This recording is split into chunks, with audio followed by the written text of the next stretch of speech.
do like the weirs around Belper.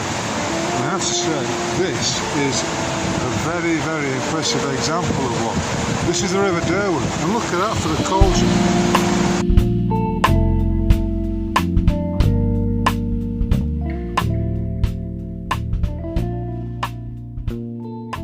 Hello there, it's been a while. Behind me, down in the valley there, you can see the town of Belper. And today, I'm taking a walk along an ancient, I suppose you could call it a road or a track, called the Chevin, which runs from near Little Chester, near Derby, all the way to Buxton apparently. It's an ancient track and it goes a long way. We are, unless I'm mistaken, in the season of good cheer. And cheerfulness is something that I have touched upon before. I apologise for my lack of activity on the walk and talk front recently. However, as is my wont, I've been involved in 3 legal cases which has involved going to court. Whilst 2 of them I can't talk about, in this roadcast I'm going to talk about the one that occurred last week in the Magistrates Court in Nottingham. I've written an article about it because, you know, some of the naysayers may say, well, it wasn't really a result, it wasn't a victory. But let me point out to you that the Magistrates Court is a rigged game.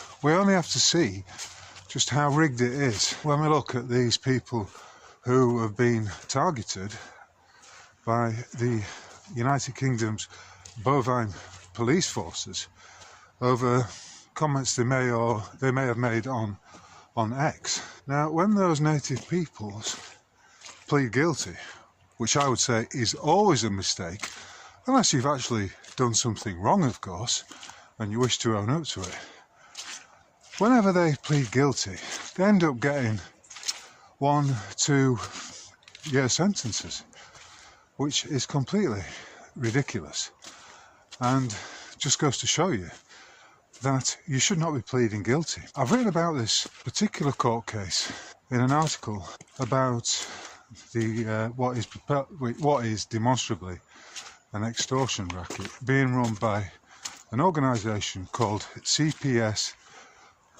Midlands Limited, who are purportedly servicing, managing, maintaining the car parks that are part of the Nottingham Executive Transport. Remember that the acronym is NET, Nottingham Executive Transport's tram network.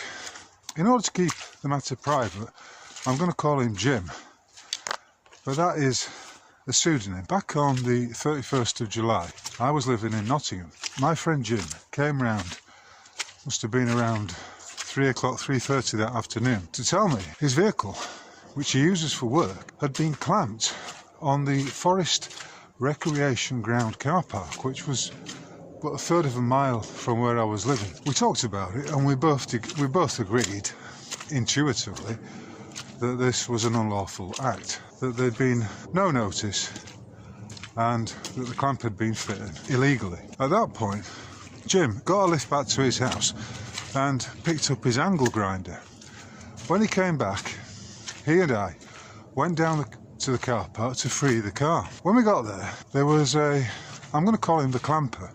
You may prefer to call him a parking bandit. He was sitting in his van, and as soon as I clocked him, I knew he was the one who would clamp the vehicle. So I went across to have a word with him. I explained to him that he did not have the right to put a clamp on anyone's vehicle, particularly as since 2012 this practice has been outlawed. There were so many rogue parking companies going around clamping people's vehicles without notice that they put a stop to it, and it's specified clearly in section or schedule 54 of the Protection of Freedoms Act 2012. The gist of it is that a clamp can only be fitted when they've gone through the process of issuing a penalty charge notice, and they are now seeking enforcement, as they call it, of the payment. Now at that point, they do pass it on to debt collectors, and if you watch the video link below, you will see an encounter I had with a bailiff / debt collector called Paul Butley. I think he was working for Marston's. So I went up to this, it was a beautiful afternoon, and I went up to this parking bandit, and as I say, I gave him two opportunities. I said, if you don't remove the clamp, which has been illegally fitted, then Jim will take it off by whatever means necessary. The parking bandit, for all his bluster, was essentially something of a coward, and he didn't even get out of his van to talk to me or to come over and attempt to resolve the matter. It turns out that this company, CPS Midlands, have been running this extortion racket, and that's what it is, because effectively, without notice, they will put a clamp on your vehicle if you don't have a ticket for the tram. How they find out whether you've got a ticket, I don't know. But traditionally, the Forest Recreation Ground has been held in trust by the City Council for and on behalf of the people of Nottingham, and it goes back to about 1845. The Enclosure Act, which took a lot of common land into the control of the various councils and boroughs across the country. It's also, this car park is also the site of the 900-year-old Goose Fair. And many people will say that the attempt to charge for parking on there is a breach of trust anyway. Where does it say in any of the trust documentation that the City Council has the right to fine people who park on there? So effectively, this clamper puts I'm going to call him Mr. Clampett. The scam is this. He goes around the car park, he determines which vehicle's drivers do not have a ticket for the tram. And then he goes around illegally clamping the vehicles. He gives his phone number and he says, if you pay me £180, I will remove the clamp. Remember that figure, £180 to remove the clamp. This company, it turns out, has been running this scam since 2022. I'm not sure yet how many other car parks they do it to. But if we take a conservative estimate that they clamp 10 vehicles a week on the Forest Recreation Grounds car park, that would be £1,080. If you project it across the course of a year, it will be something like £56,000. That's for one car park, and that's if he's only clamping 10 a week. So on the basis that knowledge truly is power, and that this Mr. Clampett got his arse spanked as it turned out, let's continue with the story. Basically, he got his angle right and just cut through the lock, which was very easy to do and which reveals a lot about the quality of said lock. Jim then got his vehicle ready to drive off, and I gathered up the yellow triangle and the chain and the broken lock and took it across to Mr. Clampett in his van. And at that point, we cleared off. A week later, there was a knock on Jim's door, strangely at 9:45 in the evening. He answered it, and there was a man stood there in the costume of a Nottinghamshire police officer. I hope you're keeping up with this. He asked Jim if it would be all right for him to go to an interview at the local police station in Eastwood, where this incident could be discussed. It turns out the said police station isn't open at the weekends, and the appointment we made to go and see them, because remember I was a witness to this, we couldn't get in, and there was the copper was late, and then eventually 2 or 3 days later, or maybe 10 days later, we got in to see him, and we both had written an affidavit which we gave to the copper and which explained the situation. Now the key point here is that if someone fits a lock to your vehicle, a clamp to your vehicle that immobilises it without the lawful authority to do so, as was the case here, and you remove it by whatever means is necessary, then you cannot have committed criminal damage on the simple basis that that clamp was unlawfully fitted. We filed the affidavits with the police and left it at that.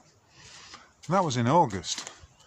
Anyway, in November, Jim gets a notice through, purportedly from the Chief Constable of Nottinghamshire Police Force. Rather bizarrely, the Chief Constable of Nottinghamshire Police Force is called Kate Maynell. But if you go on the website and you look up the details, it says Mr. Kate Maynell. Mr. Kate Maynell, and yet it's a woman. Now you could say, well, why are you so surprised at that? Quite a few carpet munchers do pretend that they are male. And I bring it up because, in all seriousness, this matter shouldn't have gone anywhere near a court. I've had dealings with Nottinghamshire Police Force and I successfully sued them back in 2017 for an unlawful imprisonment. I know what we're dealing with when it comes to their legal department. I've never been impressed with them. According to this notice from the police, Jim is to be charged at the magistrates' court with criminal damage. On the notice of what is a summary hearing, it says on there that the criminal damage is to the value of the lock. A lock that Mr. Clampett is claiming is worth £180. All I need to say at this point is that if that lock really was worth £180, I doubt very much whether Jim would have been able to angle grind it as quickly as he did. Now let's spin forward to the day of the hearing, which was the 11th of December, Thursday. So we turn up at the court, Jim and I. Jim is profoundly deaf. He can't hear or can only hear very little of what's going on, so he does need assistance in these court hearings. Well, literally, if one of the parties to the hearing can't hear, then there's demonstrably no hearing. Remember, it's a summary judgment, so in the eyes of the magistrates, the Crown Prosecutor and all the lickspittles who inhabit these places of iniquity, of Freemasonic sorcery and legalese, where things get turned, things get inverted, turned 180 degrees from the truth. Anyway, we get in there early because the plan is to have a word with the clerk to the justices. In a magistrates' court, I don't know if you know, there are typically 3 magistrates, and in front of them sits the clerk to the justices, who is a legal advisor to the magistrates, who are but lay people and have no legal training. The lay magistrates are reliant upon the legal advice of the clerk to the justices. Anyway, the usher comes out, a young woman wearing the familiar Batman-style cape, and I asked her very politely, I said, would it be possible for us to have the hearing before anyone else, to go in first? I request a chat with the clerk to the justices so I can explain the situation with regard to Steve's position. Because remember, you go to the magistrates' court and they expect you to enter a plea, and whilst there's a plethora of legitimate pleas you can enter, they tend to narrow it down to guilty or not guilty. But in this case, it was the intention of Steve to enter a plea of no case to answer on the basis that the lock was fitted unlawfully in the first instance. Anyway, suffice to say, this usher, this slip of a lass, denied us the opportunity to be heard first. And so we had to wait some 2.5 hours before the actual hearing took place. We were the last ones to go through. You know, before us, there was at least 17 others who went in before us. Quite why they left us to the end, I don't know. But it frustrates me because I don't like hanging around in those places. I find it rather injurious to my well-being. They are psychologically oppressive, and as you can see from the photograph, this particular example of a magistrate's court has the Twin Towers Freemasonic symbolism of Boaz and Yakim, or Joachim, whatever it's called. Anyway, it's Freemasonic sorcery. At around 12 o'clock, midday, having been there 2.5 hours, we finally get to go in. Jim goes in and immediately lays out the facts of the matter, namely that he had every right to remove a clamp that had been unlawfully fitted, especially after Mr. Clampett had refused to move it when asked to do so. And on the basis of that, the fact that they had no right to immobilise his works vehicle, he said, with all due respect, that he would be entering a plea of no case to answer. Let me just describe the situation as we went in. The 3 magistrates are sitting at the far end on the podium. In the middle there's an elderly gentleman, and he's flanked by a couple of women, probably in their 50s. Very respectable looking, you know, the sort of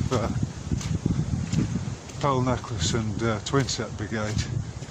All nicely dolled up with lipstick and all that malarkey. I say nicely dolled up in the correct sense because it is foolish to me. The application of makeup is foolish. In front of the three magistrates, there's a clerk to the... It looked to me like there were two clerks, both women. The one on our right was an African woman with I could tell she was African on account of her having a very dark hue. And she, of course, was... when she was wearing a wig, but nevertheless, she was the clerk to the justices. She's supposed to be the legal advisor, the one who is knowledgeable about the law and able to give the magistrates legal advice. And on the left is the Crown Prosecutor, a wee fella, I would say of Asian descent, or Indian, Pakistani descent. And they all next to a crane towards us. They've confirmed that I'm able to assist Jim in the matter as what they call his Mackenzie friend. I mean, really, you don't need it because it's possible for any individual to give another power of attorney verbally to speak on their behalf. But you know, the magistrates' courts are not into the truth. Remember, they're not a court of record. Nothing that takes place in the magistrates' court is on the record. It's not recorded. It's not a correct. You know, if we go back, we will see that magistrates' courts are administrative courts and that they have no legality in England and Wales. To get back to the situation, Jim goes in, lays out his case, says that it's a matter of no case to answer, and then we have the situation where the Crown Prosecutor, this little Asian or Pakistani fella, with a certain amount of glee, decides that he's going to show the court the incident in question because they have footage of it. Now, this footage has demonstrably come from Mr. Clampett. It's what he filmed from the confines of his van, having told us, of course, that it was the CCTV on the tall poles around the car park that we were being filmed on. And this is what was used in court. But he edited it down to the point where, as he put it, and he did mention this, because I was stood between Mr. Clampett and Jim, so you couldn't actually see Jim, but you could see the back of me. And Mr. Prosecutor was ejaculating over the fact that you could see the sparks. But that's, I mean, that's smoke and mirrors, because when it boiled down to it, you couldn't actually see Jim carrying out the act. Not that it mattered, because Jim had told them straight already that he'd done it. As you'll see in the article, the point was made to the Chief Magistrate that unless this matter was challenged in the Crown Court, the extortion racket would simply continue to the detriment of the people of Nottingham. So I'm basically putting this out in the public interest. And he agreed with that, and then said, well, if you were to take it to the Crown Court, you could incur all kinds of costs. And that could amount to £1,000, namely the cost of running the litigation and the time involved in that when Jim's already got a couple of other cases going on that require his attention. In matters such as this, you don't want to open up too many fronts, so to speak. It got very interesting because it looked like Steve was going to stand his ground and insist that he went to the Crown Court and that the matter would be heard before a jury. The clerk to the justices suggested that would not be before June of next year. At this point, the prosecutor puts up his hand and suggests a remedy. And this remedy is why I'm of the view that this is a victory to be celebrated. Even though it hasn't gone to the Crown Court, there's no transcript, there's no record of any of this actually happening. The claim that the lock was worth £180 was ridiculous on the simple basis that he'd gone into the Screwfix catalogue, and they were between £15 and £20 each, and they were actually running in Screwfix a special deal. You could get two of these locks for £25. Now that in and of itself would suggest they're from China and they are demonstrably not of the best quality. So as soon as that point was made and taken in by the CPS guy knew he was in something of a dilemma. He didn't want this matter to go to the Crown Court because even though the suggestion was that if Jim lost, it would cost him in costs and all of that, legal fees, blah, blah, blah, somewhere in the region of £1,000. A tactic that's used, as you can probably gather, to scare you from the battlefield. And then he made his extraordinary offer. Given the value of the lock was really between £15 and £20, the Crown Prosecutor came up with a deal. The deal was that if Jim agreed to pay £20 for a new lock, then this matter would end here and now, and he could walk out of the court securing the knowledge that once he made the payment to the court, nothing would be heard of this again, and no conviction. In other words, he wasn't convicted of criminal damage, because how could he be convicted of criminal damage when the lock was illegally fitted in the first place, and Mr. Clampett had been asked twice to remove it, having had the facts pointed out to him.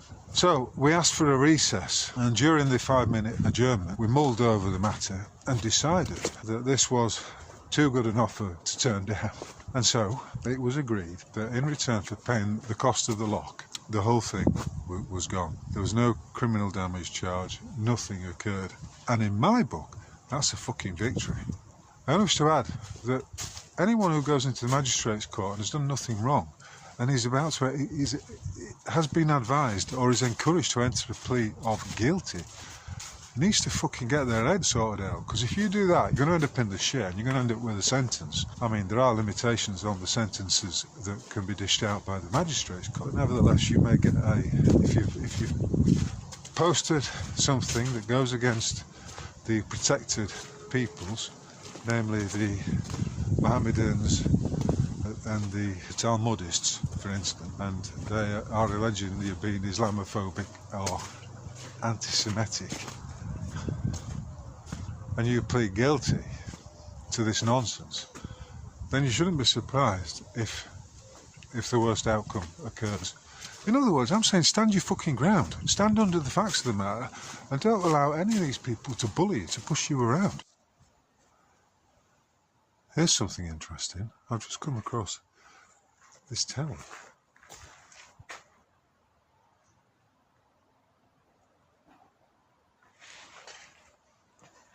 And whilst I'm not exactly sure what this farm is called, it may well be... Oh, look. It says there. The tower. Used in the development of the railway tunnel beneath your feet. Oh, that's very interesting, isn't it? Over here is the golf course, and up there there's another little tower, which I assume is but a ventilation shaft for the railway. Look at this curious creature here. That's called Ford Cottage. Notice the bars on the windows and the terraced garden. It's another cottage. I do love these little back waters that you find in these towns and villages of Derbyshire and of course Yorkshire.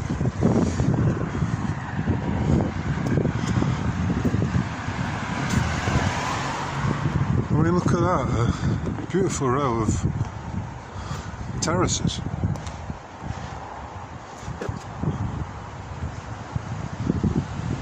And here's another place that looks a little bit uninhabited, perhaps. Right, it's 2:45 on Friday afternoon, and I just thought I'd show you where we've been. We're looking north there towards Belper.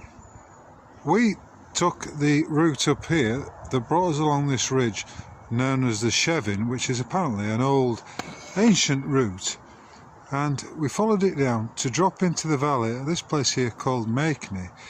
And then climbing up the valley here, I went for a pint and a burger at a pub in Makeney known as the Hollybush Inn, and I have to say it was very, very good. So as I preach, postulate and posit, the 3 P's, preach, postulate and posit, on as often as I can, all power lies with the individual. And when you stand up to the tyranny, when you resist the bullshit and the attempt to force fines on you and all that kind of nonsense, you'll be surprised, if you stand under the truth and under the facts of the matter, how things will turn around in your favour.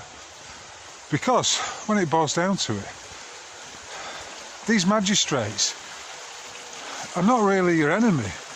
And as I observed in Jim's case, when you make a point about the extortion of the public and how all of this is in the public interest, then they tend to sit up and notice. And they also sit up and notice when you know the law. And as I've propounded many a time, very few people, particularly in the so-called legal professions, know anything about the law. And the law can be neatly encapsulated in the phrase, as we all know, do unto others as you would have done unto you. And anything else is against the law. Before I round up, there was another incident which occurred during the course of the hearing, when I took out my back mirror, my mobile device, just to check on the legislation that was being quoted, namely the traffic parking regulations and the 2012 Protection of Freedoms Act, specifically section 54 or schedule 54. The clerk to the justices, this African woman, looked at me and said, "You can't use your phone, mobile phones are not allowed in this court." And I said, "Well, what are you talking about? Because the prosecutor has just used his computer to show us the video. And if you go into court these days, you'll see they're all using laptops." I said, "Are you attempting to deny Jim equality of arms? Meaning, can he not use an electronic device in order to look up some information?" To which she went completely silent. And as we know, silence, at least in these bogus courts, is to be equated with acquiescence or agreement. But, you know, she had fuck all to say, just like the prosecutor had fuck all to say when presented with the facts. So, to summarise, and this is the key point, nobody has any right to put a clamp on your car in order to immobilise the vehicle. Even if it's for an unpaid parking fine or whatever you want to call it, they still, the bandit, the parking bandit, cannot clamp your vehicle without a court order from the magistrate's court. Two salient facts, get them in your noggin, remember them well, and as always, stand your ground. That's my seasonal message, at least as far as today is concerned. As I walk along what is known as Dark Lane on my way back to Belper, I wish you all a cool Yule. May your Yuletide log be firm. If you've enjoyed this, then please check out some of my previous content, and also consider taking out a subscription at Substack, where I can be found at MOD800. If you take out a paid subscription, that would be great, and it will give you first dibs on my output. But also, subscribe to my emails at roguemail.org. Anyway, I've got to go and check out which route I'm taking before it gets dark. Until the next time, my friends, all I've got to say is catch you on the flip side.